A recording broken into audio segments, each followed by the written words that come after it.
also a bit of the gentleman's question, and I think it will speak a bit to your situation, Yvonne. There's a very interesting view we have that, local rice is more expensive, and really it's not that much more expensive. Let's be honest. I mean, local rice is maybe 50 cedis. The imported brand, the cheaper version of it is probably about 40 or 45 cedis. That 5 to 10 CD difference is not a major differential. Again, for people like Kojo and I, we're looking at producing stuff that are international standards. So some of our rice is exported even to Belgium, to the US, to the UK, even to China at the moment. So the goal for us was to produce high quality rice. So you cannot compare an orange to a tangerine because they all look like they are citrus. Really, when you can't compare our rice to a Cindy or an Abna or an Millicent rice. We are talking about a Gino or a Lily, which again, for all imported brands that are that quality, they are actually more expensive. But what I'm trying to get at is, if you choose, because of your national service salary, to buy Vietnam, Thailand, whatever other rice, to local rice, you will have the challenge we are currently having in the country, which is you are driving the demand for imported goods, whether you like it or not. If I even wanted to set aside policy, because I cannot touch politicians, I don't know how long it's going to take to deal with them. So for us, I say, why don't we do the little we can do in our little corner? Because if you don't buy from me locally, very soon that dollar or that national service salary you have will not even be able to take care of your transportation. So an investment, a purchase in local product is an investment in your future. Let's get that right. It's not, you are not supporting, don't think too much about me because sweetheart, like you're saying, I will survive. I will just have to adjust my price. I may have to reduce my production. But some way, somehow, I have something I am producing which people will need. Food insecurity is about to go through the roof. And part of that problem, we created it. We created it because you were thinking, why should I buy the local one? Let me buy the imported one. Now Russia and Ukraine are talking to you. India has banned the export of short grain rice. They have increased the tax on long grain rice by 20%. You are screwed. You are screwed in the sense that their country is doing something to protect their people. I cannot rely on the government of Ghana to protect us. But I can rely on my fellow middle class person to protect ourselves. Because today, if you and I do not have cheap ways of for instance, our rice can produce a noodle. But you know what? You're not even buying enough of my current production so that I can have enough money to invest in my research and development to produce our local Indomie. I don't need Ghana government. In the real sense. Right? I don't need them. Because some way, somehow, if we can agree that we can produce, when we produce good quality. Quality that allows us to actually continue to stay healthy. It's an investment in our health. It's an investment in our future. Because now, the foreign exchange that has been depleted is thanks to you and I. Let's not look only at Flagstaff House or look at Parliament House and start complaining. It started from us. If I have an opportunity to buy Nike versus an opportunity to buy Horseman, buy Fossil instead of buying Caveman, I am hurting my own future and the future of my kids. Because they are going to actually take that foreign exchange and go import more of it, and then very soon we will not, because Ghana is not producing anything. Guys, let's forget about cocoa, let's forget about gold. Those things have been sold in the future. Like the future of it has already gone. So right now, what do we have? We are all sitting and complaining about the dollar rate is going. It is increasing by 10 to 20 pesos every day. Part of that problem is because of you and I. So it's not, for me, it's not a conversation about national service, how can I help the national service? I'm not, again, Kojo can attest to this. We do not make exorbitant profits in our business. Agriculture in an Excel sheet are fantastic, and I'm sure that's why you got banned twice. When you look at agri on an Excel sheet, oh my gosh, you would ask yourself, what am I doing in wherever I am? But it's not about that Excel sheet. For you to enjoy the profits, the benefits from that Excel sheet, it takes some days, it takes some weeks, some months, some years maybe on the ground to understand how do I actually have a yield of 5 tons per hectare, or how do I have a yield of 2 tons per acre. It doesn't happen by sitting down or googling how many tons would you get from one maize stalk. Then Google tells them, they say, oh, so when I went to the market, it was 2 cities. Wow. Hey, in 4 months, I have 40,000. That is not how to do agri. Look up and H look up. That is not the plan. Our plan is very simple and very basic. Guys, we have rich soils. We have a rich economy. We've been more than blessed with good rainfall. I mean, yes, winter was a little unfortunate. For instance, on our farm, we recycle, we harvest rainwater, and that's how we irrigate a significant part of the farm. So, look at the Volta Lake. What is the benefit of the Volta Lake to Ghanaians? Besides a few resorts, it's not. We need to get a little angry at our own situation. Because honestly, that's what keeps me on the farm. In fact, Kojo will tell you, like you said, I live on the farm. I don't only live on the farm, I sleep on the floor. I've been doing that for the last 2 years. I do that to remind myself why I'm here. It's not because I'm hoping to make exorbitant profit. My only hope is that the youth, when I come to Accra, will not beat me up when I'm driving my car. Because they are all angry about what's going on in the economy. That I cannot. The politicians, they are secured in their. When you get to a street and there's a policeman standing there with some barricade in front, you know that the politician lives in this area, right? I don't know if in your house you have a policeman standing outside. Because I don't have that level of protection. My hope is on my fellow young people. And in fact, there's more than 50% of us. More than 50% of the country's youth. So I depend on them more and hope that together, that's why I'm inviting us. Like I said, you got bent, it's true. You may describe people got bent. Kepa, you are struggling. I agree. And that's why for us, we are trying to make the farm look a little bit more exciting. Feel free to visit the farm any day. We have a quad bike. My principal farm manager is female. In fact, of my farm managers, there are 5 farm managers. 4 of them are female. There's only 1 guy.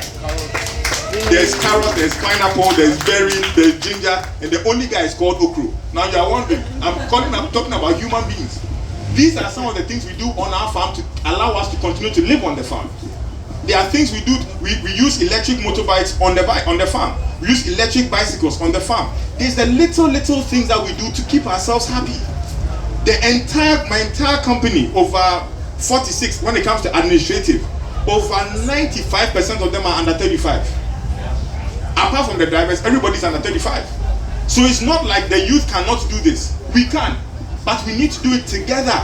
If not, very soon. I'm telling everybody, I said the rice, I'm not worried about selling it. I'm sure people will soon come to me with polythene bag, asking for a cup of rice.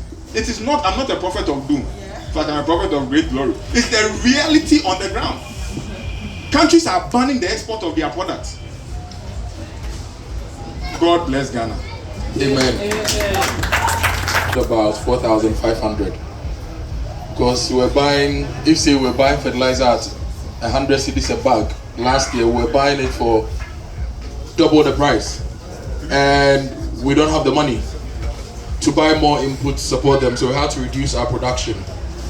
It means that about 50% of our production has been reduced, and a lot of people actually have left the outgrower space. And this year, a lot of farmers didn't have money to buy input to farm. So that's where the problem is. The other thing we are trying to do is, as much as possible, be as innovative as possible, and also to cut down on waste. For example, in our rice business, your premium long grain rice, you are selling it. Your broken rice, you are selling it. Your rice husk, you are selling it. Your bran, you are selling it. You make sure you reduce your power consumption, you reduce your overhead cost. You cut out a lot of the luxuries. So previously, the boys were eating large chicken on the farm every day. Now, Charlie, guys, let's share one thigh for today. Why?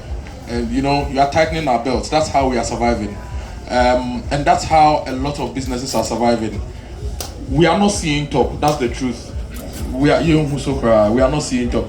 Everything is really tight for all of us. Our cost of production has doubled. And unfortunately, prices have not doubled for the Ghanaian farmer. It may be expensive, but it's not doubled for the Ghanaian farmer. So you just have to keep doing it, because you've also invested so much money to do land development and all those things. So you cannot just let the land be. So that's how things are going. But with a few industrial ecology principles and a few C2C things here, we are cutting down a lot of the wastes and optimizing whatever we used to treat as waste previously. We are cashing in on those things, so those are also helping us move along. So that's how If that answers you, that's how we are coping with the system. But we hope things stabilize a bit. We hope, and we're also experimenting. So, for example, last week I was in Sunyani to meet poultry farmers up north. The whole thing is, how can we supply you grain? No, how can we give you grain? And how can we help you optimize your operation so that your waste also feeds our farms? So now we've started those conversations. A lot of the farms, they don't treat the waste well. So sometimes we are even going to pick their waste. You are going to contaminate your soil. So now we have to train the whole system so that we bring everybody on board and we build together. So we give ourselves maybe 2-3 years. Some of these integrations would have worked, and our dependence on some of these imported inputs will reduce, and maybe things will be better. So let's wrap up, right, and go and drink some beer. Any final question or comment? Because of goods and services in this country, buy local. Because all we have described, you are finding solutions to inflation, solutions to currency. Okay, you do all of that, then you produced it. What next? Somebody's got to buy the stuff. So if you do all of this and nobody buys it, it really means nothing. And for me, consumers in this country don't tend to see the reality. When they are hit, okay, when they are hit, you pay for it. You don't pay directly, but I give a typical example. So if you take fertilizer, for instance, right, this year, we couldn't buy to subsidize fertilizer the way that, we couldn't buy fertilizer and subsidize the way that had been done historically. So a group of people who felt they were global benevolent donors, I don't even know what that stuff means, decided to put some resources together to come and now provide fertilizer for free so that we can use to produce some crops, right? If they didn't do that, when the shortage hits, the government takes hard cash to go and import the product from somewhere else. Whose cash is that? So if they try all these other adjustments, try to work around the problems and then produce, ultimately you've got to buy. We can't live here. All of this stuff they're given for free, but as they do free, as you do it, they go, put on $2 there, 2 CD down, put on 20 CD down, it's fine, it helps. So all I'm going to say, I mean, as somebody who's worked with the ecosystem from the policy side, I've worked on the financing side, I've worked at the very local level with smallholder farmers. I think what matters ultimately is that people will produce food, we've got to buy the stuff. If we don't buy it, all of it doesn't make sense. Okay, okay, so I was telling Kojo before we started the discussion that I was in Kenya a few days ago, and the Kenyans are doing amazingly well. They are doing amazingly well. I don't know if anybody has heard of bioprospecting. They are just using the natural resources they have to find innovative ways and solutions to curb pests and diseases on their farms.